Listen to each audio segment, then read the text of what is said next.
Hi, we are at ATD 2023 in San Diego, and this is Mr. Zenger, or Jack. Hi, Jack. Hello there, Sophia. It's so nice to meet you. It's very nice to meet you. Yeah. So Jack is a bestseller author. He is also a very known speaker and a columnist for Forbes and a Harvard Business Review. And that's actually how I met you, by reading your articles in the Harvard Business Review. Jack has 5 decades of experience within leadership and organizational behavior. Now, if there is one thing that is most important within companies, is our behavior. So that's something that I would like to talk to you about. Okay. Because during this convention at ATD this year, Jack will be talking about coachability. And I was triggered about the title, right? So Jack, can you please start off by framing coachability? What does the term, what does it mean to you, coachability, and why is it an ingredient for success, as you state? Okay. Well, let me step back with you. There's a lot happening in the world of coaching today, as you know. It's become a very popular process, a tool that leadership development uses. But the focus has been exclusively on the coach and the knowledge and the theoretical framework the coach operates from. Mm-hmm. Coachability is completely flips it over the other way and says, let's talk about the person who is the recipient of coaching. Let's talk about how they respond to this idea of having some new information given to them. So to what degree do they seek feedback from other people? When they get feedback, how do they respond to it? Do they reflect on it and kind of muse about it and decide how valuable it is, how accurate it is? Mm-hmm. And then finally, if they decide that it's accurate, do they act on it? Now, the history of this is, I think, really fascinating, and that is the person I'm co-presenting with is a man named Kevin Wilde, who was formerly the chief learning officer of General Mills, the big food company. Okay. And in the year 2008, 2009, there was an economic downturn, and General Mills had to shrink back, and they had to terminate a certain number of their executives. And we had been doing a lot of 360-degree feedback work with them. We had a lot of data on these leaders. And General Mills came to us and said, we're really curious, was there anything that this group who ended up being terminated, anything they had in common, anything that kind of was a thread that would connect them? And so we looked inside of our data, and sure enough, we saw that there was one item on our 360 which was extremely correlated. Okay. And that item was seeks and responds to feedback that they receive. What we found out was that we went back and interviewed the people who were the respective managers of these people who were terminated, and they had some issues with them. They had given them feedback. These people who were terminated didn't respond well to that feedback. They didn't ingest it and take it seriously. And so that's what prompted Kevin Wilde to begin thinking about this notion of, is coachability a really important ingredient of people's long-term career success? As we've thought about it more and more, it's clear to me that we know in any therapeutic relationship between a counselor, mm-hmm. psychiatrist, psychologist, the person who controls the outcome is not the psychiatrist. It's the patient. It's how willing is the patient to receive this information and do something about it. Mm-hmm. So the idea about flipping this over a little bit and saying, let's pay more attention than we have in the past to the recipient and what we can do to help him or her know, to what degree are you a coachable person? Mm-hmm. And if you're not a highly coachable person, can we help you see some things that you could do that would make you be more coachable? And indeed, we have some strong data that says to the degree that people are willing to receive feedback, and particularly to ask for feedback, they are the ones who are going to have the most career success. Okay. That's what coachability is about. That's a whole mouth.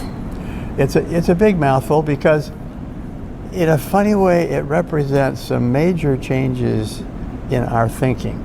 We've often thought about feedback always being important to be from a senior person to a junior person. It's always something that's been pushed rather than pulled.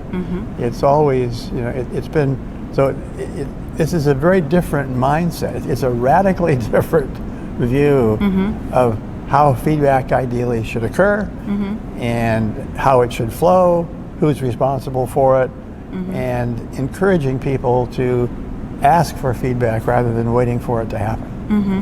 Well, when I read the word coachability in the title of your session, I made the association with personality traits because some of those traits, that's how I've been told, are more coachable than others. Let's say empathy, showing empathic behavior, is something that is relatively easy to learn, to be coached upon, relatively.